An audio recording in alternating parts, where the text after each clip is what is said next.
কৈ শেষ নোহোৱা শিৱসাগৰ জিলাৰ জাজিৰ পৰা ডিমৌলৈকে নিৰ্মীয়মান অৱস্থাত থকা 4 লেনযুক্ত পথৰ আখ্যান 7 বছৰত প্ৰাণ হেৰুৱালে 25 জনৰো অধিক লোকে। চৰকাৰী ধন যধে-মধে খৰচ কৰি বিগত 10 বছৰত চলিল কেৱল বহিৰাগত প্ৰতিষ্ঠানৰ লুণ্ঠন ৰাজ। মুঠতে দ্ৰুতগতিত কাম কৰাৰ বাহ ল'বলৈ অসমৰ ৰাজ্যক টুপি পিন্ধাইছে বহিৰাগত প্ৰতিষ্ঠানে। তাৰ নমুনা এয়া।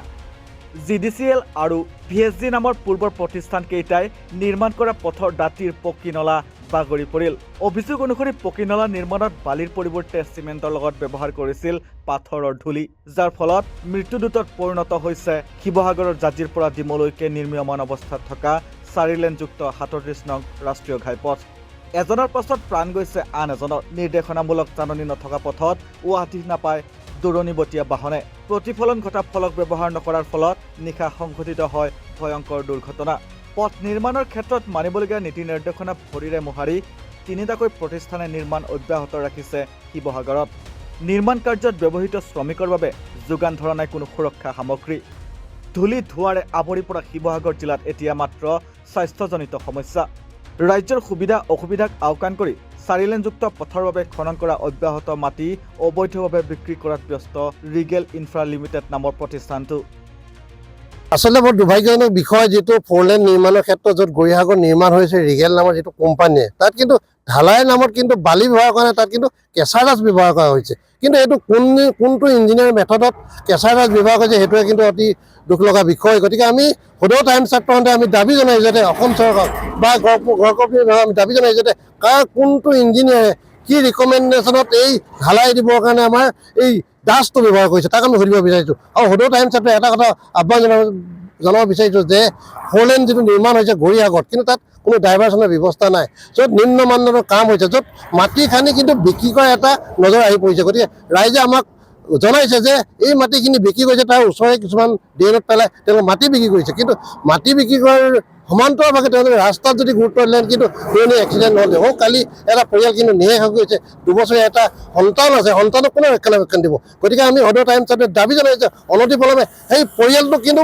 ৰক্ষণাবেক্ষণ দিয়াৰ লগতে অতি ক্ষতিপূৰণ দিবৰ কাৰণে আমি দাবী জনাইছোঁ। উপায়ুক্ত মহোদয়ক এইটো কথা আহ্বান জনাব বিচাৰিছোঁ যে উপায়ুক্ত মহোদয়ে চকু মুদাৰ ভাও ধৰিছে বুলি আমি ইতিমধ্যে আমি গম পাইছোঁ। তেখেতে দৈনিক ইমান নৰহত্যা হৈছে বা দৈনিক মৃত্যুমুখত পৰিছে, তেওঁ কিন্তু এতিয়াও মাত মতাৰ কোনো দেখা নাই। গতিকে ৰিগেল কোম্পানীৰ পৰা তেওঁ কি লৈছে বা তেওঁ অক্ষৰৰ লগত তেওঁ কি যোগাযোগ আছে আমি হয়তো নাজানো। সদৌ টাইমছ ছাত্ৰই আহ্বান জনাইছে অতনিপলমে তেওঁ এই কথাবোৰ মুক্ত কৰক, যাতে তেওঁলোকে ৰিগেল বা অক্ষৰৰ লগত কি যোগাযোগ আছে বা তেওঁলোকে কেনেদৰে অতি সোনকালে এই পথছোৱা নিৰ্মাণ কৰি ৰাইজক সুবিধা কৰিব তাৰ বাবে মই আহ্বান। আৰু এটা কথা ক'ব বিচাৰিছোঁ যে গৰিহাগৰ যিটো অঞ্চল, যিটো ব্যস্ততাপূৰ্ণ অঞ্চল, এই অঞ্চলো কিন্তু ঢুলীয়া পোত খাই আছে, কিন্তু মানুহ ওলাব নোৱাৰা ব্যৱস্থা হৈছে। গোটেই মানুহৰ বেমাৰ আজাৰ হৈছে, মানুহৰ বহুত মৃত্যুমুখত পৰিছে। গতিকে বেমাৰী মানুহ ওলাব নোৱাৰে, গতিকে ছাত্ৰ ছাত্ৰীসকল স্কুললৈ যাব নোৱাৰে। গতিকে এই ক্ষেত্ৰত কিন্তু ব্যৱস্থা গ্ৰহণ কৰিবৰ কাৰণে আমি টাইমছ ছাত্ৰই দাবী জনাইছোঁ। আৰু অতি সোনকালে ডাইভাৰশ্যনৰ ব্যৱস্থা কৰক, য'ত সাংকেতিক চিন নাই, য'ত ৰাতি আহিলে আপুনি কেনি যাব ধুঁৱলি কলি হৈ যায়। আমি নিজে হয়তো আহিছোঁ, তেতিয়া হয়তো ভাবোঁ কোনটো ৰাস্তাই গ'লে আমি যাব পাৰিম বা কোনটো ৰাস্তাই নগ'লে আমি বাচিব পাৰিম, কিন্তু এই কথাবোৰ কিন্তু আছে। গতিকে আমি টাইমছ ছাত্ৰসন্থাই উপায়ুক্ত মহোদয়ক আহ্বান জনাইছোঁ বা ডক্টৰ হিমন্ত বিশ্ব শৰ্মাক আমি আহ্বান জনাইছোঁ অতি সোনকালে এই ক্ষেত্ৰত আমি ব্যৱস্থা গ্ৰহণ কৰিবৰ কাৰণে সদৌ টাইমছ ছাত্ৰসন্থা শিৱসাগৰ জিলা সমিতিয়ে কিন্তু দাবী জনাইছোঁ। ভয়াৱহ দুৰ্ঘটনা সংঘটিত হৈ থকাৰ পাছতো নীৰৱ শিৱসাগৰ জিলায়ুক্ত। জিলায়ুক্তক সকিয়নি সদৌ টাই আহোম ছাত্ৰ সন্থা আৰু কৃষক মুক্তি সংগ্ৰাম সমিতিৰ। ৰিগেল ইনফ্ৰা লিমিটেড নামৰ প্ৰতিষ্ঠানটোৱে সবাতোতকৈ লুণ্ঠন চলাইছে শিৱসাগৰত। আপোনালোকে দেখিছে যে গৰিহাগৰ আটাইতকৈ ব্যস্ততাপূৰ্ণ এটা পথ, যিটো 4 লেনযুক্ত মানে পথটো নিৰ্মাণ কৰি আছিল। প্ৰথম অৱস্থাত দিছে GDCL নামৰ যিটো কোম্পানীয়ে কৰিছিল, তেওঁলোকে নিম্ন মানদণ্ডৰ কাম কৰি এৰি গুচি গ'ল, যাৰ বা পৰিপ্ৰেক্ষিতত যে যিবোৰ ড্ৰেইন বনাইছিল, ড্ৰেইনবিলাক ইতিমধ্যে ভাগি খহি আহিলে। তাৰপিছত ৰিগেল নামৰ যিটো কোম্পানীয়ে পালে, ৰিগেল নামৰ কোম্পানীটো যেন একদম কাৰোবাৰ আশীৰ্বাদত আহি পেলাই তেওঁলোকে লেহেমীয়া গতিত কাম কৰিছে, নিজৰ মইমতালিয়ে কাম কৰি আছে, যাৰ পৰিপ্ৰেক্ষিতত আমাৰ এই জাজিৰ পৰা এই গৰিহাগৰ এই অঞ্চলটো আজিলৈকে সম্পূৰ্ণ হৈ নুঠিল। গৰিহাগৰ যিহেতু প্ৰতিদিনে ইয়াত এক্সিডেণ্ট হ'বলৈ দেখিছে, প্ৰতিদিনে এক্সিডেণ্ট হ'বলৈ ধৰিছে। এতিয়ালৈকে 23-24 জন মানে এক্সিডেণ্ট হৈ পেলাই দুৰ্ঘটনাত পতিত হ'ল, মৃত্যুমুখত পৰিলে।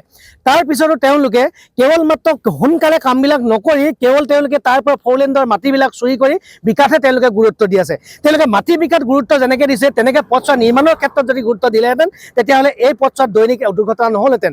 ইতিমধ্যে গড়কাপ্তানি মন্ত্ৰীকটো গালি পাৰি লাভ নাই, যিহেতু এইখন চৰকাৰৰ মুখ্য ৰজা মুখ্যমন্ত্ৰী হিমন্ত বিশ্ব বিশ্ব শৰ্মা আৰু সেনাপতি পীযুষ হাজৰিকা আচলতে মুখ্যমন্ত্ৰী হিমন্ত বিশ্ব শৰ্মা আৰু পীযুষ হাজৰিকাই যে এই অপচৰে হওক এই ৰিগেলে হওক এই জিডিচিএলে হওক এই কোম্পানীসমূহৰ পৰা মোটা অংকৰ ধন লৈ থোৱাৰ বাবে তেওঁলোকে নিজৰ মৰ্মিতেলে কাম কৰিবলৈ তেওঁলোকে পাইছে যাৰ পৰিপ্ৰেক্ষিতত দৈনিক আমাৰ মানুহৰ মৃত্যুমুখত পৰিছে আৰু ডাঙৰ কথাটো হ'ল যে গৌৰীসাগৰ যিটো অঞ্চল এই অঞ্চলটোত 8টামান ৰাস্তা হৈ গ'ল দূৰণিবতীয়া ৰাইজ আহিলে কেনি যাম কেনি নাজামকৈ দুৰ্ঘটনাত পতিত হ'ব লগা হয় ওচৰৰ মানুহেও কেনি যাব লাগে সেইটো বৰ্তমান সময়ত পাহৰি গৈছে কোনো সাংকেতিক চিহ্ন তেওঁলোকে ব্যৱহাৰ কৰা নাই কোনো সাংকেতিক চিহ্ন তেওঁলোকে দিয়া নাই আৰু শিৱসাগৰ যিগৰাকী আয়ুক্ত আছে এই আয়ুক্তগৰাকী আহি ইয়াতে দৈনিক দুৰ্ঘটনা হৈ আছে মৃত্যুমুখত পৰিছে তেখেতে যিধৰণে তদাৰক কৰিব লাগিছিল কিন্তু তদাৰক কৰা ইতিমধ্যে দেখা নাই গতিকে আমি জিলা আয়ুক্তগৰাকীক সুধিব বিচাৰিছোঁ যে আৰু কিমান মানুহৰ মৃত্যু হ'লে এই গৌৰীসাগৰ পথছোৱাৰ যিটো ৰিগেল নামৰ কোম্পানীটোৱে হেমাহিৰে কাম কৰি আছে তেওঁলোকক খৰতকীয়াকৈ কাম কৰিবলৈ আহ্বান কৰিব আপুনি আৰু লগতে সাংকেতিক চিহ্ন ব্যৱহাৰ কৰিবলৈ আপুনি আহ্বান কৰিব গতিকে আমি দাবী জনাইছোঁ মুখ্যমন্ত্ৰী হিমন্ত বিশ্ব শৰ্মা আৰু আপোনাৰ সেনাপতি পীযুষ হাজৰিকা ডাঙৰীয়া লগতে শিৱসাগৰ জিলা আয়ুক্তক আহ্বান জনাইছোঁ যাতে গৌৰীসাগৰত আৰু মানুহৰ মৃত্যুমুখত পৰিব নালাগে পৰিয়াল ধ্বংস হ'ব নালাগে তেনেহ'লে সোনকালে এই পথছোৱা নিৰ্মাণ কৰাৰ ব্যৱস্থা কৰা আৰু এই ৰিগেল নামৰ যিটো কোম্পানী আছে লেহেমা গতিত কাম কৰা মাটি চুৰি কৰি বিক্ৰী কৰা আৰু লগতে দাস আচলতে যিবিলাক ড্ৰেইন বনাব লাগে যে বালি ব্যৱহাৰ কৰিব লাগে তেওঁলোকে কেঁচা ৰাজ ব্যৱহাৰ কৰিছে তেওঁলোকে কেঁচা ৰাজ সদায় অকল শিলৰ গুৰিয়ে ব্যৱহাৰ কৰি পেলাই নিৰ্মাণ কৰাৰ বাবে কাম বেয়া হৈছে আৰু ভাগি পৰিছে আৰু বহুত ইতিমধ্যে দেখিছে ভাগি পৰি মানুহৰ মুখত মৃত্যুমুখত পৰিছে এইবিলাক তদাৰক কৰাৰ দাবী জনাইছোঁ অন্যথা কিন্তু আমি কৃষক মুক্তি সংগ্ৰাম সমিতি আৰু স্থানীয় ৰাইজে অৱৰোধ কাৰ্যসূচী ল'বলৈ বাধ্য হ'ম শিৱসাগৰৰ পৰা পাৰ্থজ্যোতি গগৈৰ প্ৰতিবেদন নৰ্থ ইষ্ট নাও।